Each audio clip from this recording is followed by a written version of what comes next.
Rajubhai Gajera, Rajkot marketing yard, inspector 4.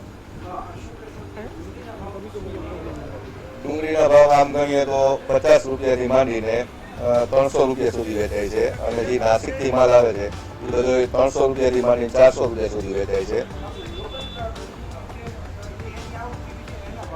આપણી local ડુંગળી 2 થી 3 દિવસે એકવાર ઉતરાય આપી છે.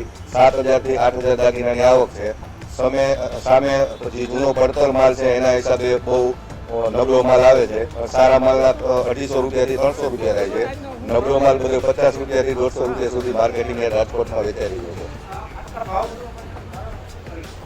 આમ ગણીએ તો અત્યારે જે ડુંગળીનો સ્ટોક ગયા વર્ષનો પુષ્કળ પડેલો છે ખેડૂત પાછળ, અને નબળા માલ જાજા આવે છે, સારા માલ ઓછા આવે છે, અને બજારમાં માંગ ઓછી હોવાથી ડુંગળીની ભાવમાં થોડોક ઓછો ભાવ આવે છે.